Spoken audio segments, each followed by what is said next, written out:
Big boss season 8 చాలా కొత్తగా ఉంది. గెలిచిన వాళ్ళు ఎంత సంతోషంగా ఉంటున్నారో ఓడిపోయిన వాళ్ళు కూడా అంతే బాధలో ఉన్నారు. ఈసారి బిగ్ బాస్ మాత్రం చాలా ట్విస్ట్ల మీద ట్విస్ట్ ఇస్తున్నారని చెప్పాలి. అసలు విషయం ఏంటంటే ప్రతి సీజన్ లో కాకుండా ఈ సీజన్ లో రేషన్ కూడా సంపాదించాలి అని రూల్ పెట్టాడు. ఇంకా గత సీజన్స్ మనం చూసుకుంటే గేమ్స్ లో గెలిచినా ఓడిపోయినా ఎలా ఉన్నా సరే ఎలిమినేట్ అయ్యే వరకు బిగ్ బాస్ వారికి అన్ని రకాలుగా భోజనాన్ని ఏర్పాటు చేసేవాడు. కానీ ఈసారి మాత్రం అలా కాకుండా ఎవరి భోజనం వాళ్లే సంపాదించుకోవాలంటూ చెప్పడంతో పాపం నిఖిల్ టీం గత 3 రోజులుగా భోజనం లేకుండా బతికేస్తున్నారు. ఇక మణికంఠ అయితే ప్రతి బెడ్రూమ్ దగ్గరికి వెళ్లి ఏమైనా ఉందా తినడానికి, ఏమైనా ఇస్తారా అంటూ మరి దీనంగా అడుగుతున్నాడు. కానీ ఇవ్వలేని పరిస్థితులు మిగిలిన హౌస్ మేట్స్ ఉన్నారు.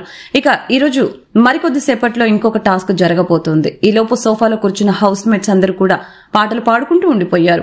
ఇక అందులో భాగంగానే నిఖిల్ పాట పాడుతూ జిందాబాద్ జిందాబాద్ ఆకలితో చచ్చిపోతున్నానే అంటూ పాట పాడుతున్నాడు. పాపం ఆ సన్నివేశం చూస్తుంటే అందరికీ కళ్ళల్లో నీళ్లొచ్చేలా ఉన్నాయి. ఇక మణికంఠ అయితే చెప్పాల్సిన పని లేదు. వారిద్దరి ముఖంలో తిండి లేదు అన్న బాధ చాలా క్లియర్ గా కనిపిస్తోంది.